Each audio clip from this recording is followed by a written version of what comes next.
All right, welcome back to the Island Contracting Nightly Sports Call. The phone calls are lit up. When we talk about Big Ben, the phone calls, they light up. Let's go out to Al in Crafton. How you doing, Al? Al, you there? Al in Crafton. I'm here. Okay, go ahead. You're on the air. Hey, I'm talking about, I think Ben might have figured it out. He took that pay cut to come back. But figure what out, though? I mean, he's not going to change the way he plays. He's not going to relearn a new playbook, right? This is what we're talking about. It's like when Tom Brady went to Tampa, he took his plays with him. Right? I think you just brought out, kind of to his knees. He has nothing to say now. You just completely crushed him with that Brady point. I mean, listen, I think there is, to some degree, the idea is fair to say that because Najee Harris is obviously leaps and bounds better just in pure physical ability than the guys they had, in last year's backfield, there will be an inclination to throw the ball less, run the ball more.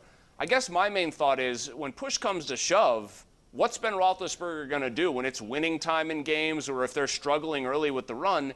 He has all the agency here. That's my point.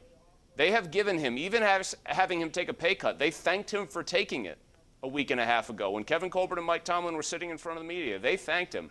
They have given him the agency and the power to more or less do as he pleases, and I think he's going to utilize that power this year. At one point in his career, I was the guy up here saying that I want the ball in Ben's hands with the game on the line. I've kind of changed that tune a little bit the last couple years. I don't know if I do. I mean, I've seen how many picks with the game on the line. I mean, I still would feel, let me put it this way. I think I can kind of split the baby here a little bit. If they were running a more, traditional offense, one where they weren't so predictable, you put him in a situation, even immobile, late in a game where, yes, they know that they're going to throw it. The opponents know the Steelers will throw it, but they don't know the depth of targets. They don't know that it's always going to be quick passes. He can still be effective. What made them bad last year was that he seemed happy, and this is my main point. He seemed happy and content to continue trying to do things the same way, even after it became blatantly obvious to everybody watching that they couldn't keep doing that.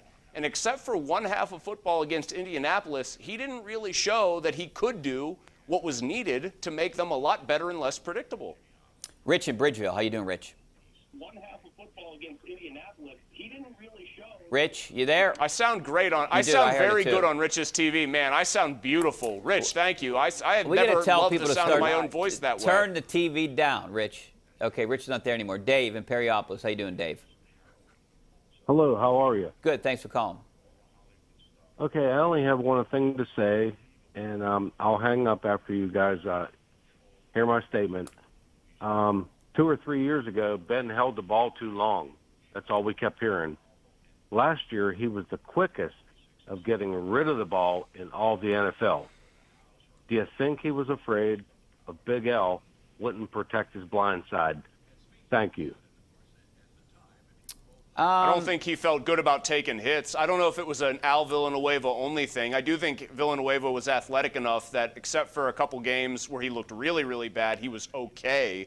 But I think Ben generally wanted the ball out because I'm not so sure he sort of trusted his body taking a lot of hits. I think that was the main reason. I don't know if it necessarily boils down to a lack of trust or faith in Villanueva, though, specifically. Yeah, I kind of agree with you there. I think maybe a lack of no run game, a lack of an offensive line. I think that all plays part in it. Yeah, you don't want to get beat up, especially coming off an injury where you don't know how your arm is, and obviously it wasn't at 100% because you saw what he did when he tried to throw the ball downfield. I mean, yes, he could throw the ball downfield, but it wasn't with the same kind of accuracy he's had in the past. Let's go out to Phil in Uniontown. How you doing, Phil? Good. Who do you think had the best draft in the Steelers division? And secondly, who do you think had the best draft in the overall NFL?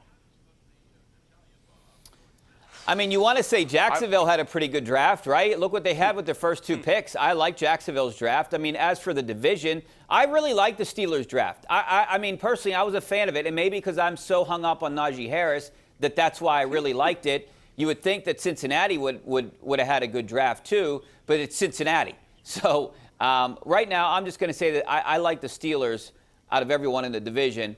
I like Jacksonville's draft too. I like the Browns draft the most of anybody in the division. I mean, most of the services you see have them at an A or an A+. I think Newsome was a great pick, a value pick for them in the first round, where they just get even deeper at a position that they have a lot of talent at cornerback, but they've had a lot of injury issues. And then Owusu-Koramoah, we now found out, Richie, of course, I know you saw this, that he has a heart condition that he had to get cleared for.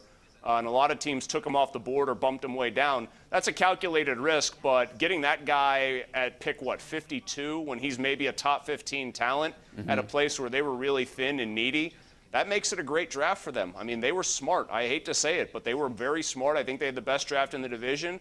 And I think another team that the Steelers might have to leapfrog in the AFC playoff picture if they're going to make it might have had the best one in the NFL. I thought the Los Angeles Chargers did a phenomenal job. They got a big tackle who's going to help protect Justin Herbert, their franchise piece, and I think they did an excellent job in the draft. Who did the worst? Raiders? Houston Texans and the Raiders. I mean, the Raiders clearly have their board and they have their guys that they like, but it's just head scratcher after head scratcher. Moehrig, the safety from TCU, I did like that pick. The Texans also just had, just an atrocious draft. They didn't have much capital to work with, but still. Those two franchises continue being a mess. All right, now we go to our Tri-State Office Furniture tweet of the night for tonight. And this is from Zach Banner. We showed you this a little earlier in the news. And he's talking about defending Al Villanueva. Al was living in your heads, rent-free. A lot of people been out of shape over this one, what Al said here today. He said, I love and miss the OG already. I wish him good luck. Congrats on a great career in the black and gold. More calls on the other side. Stay right there.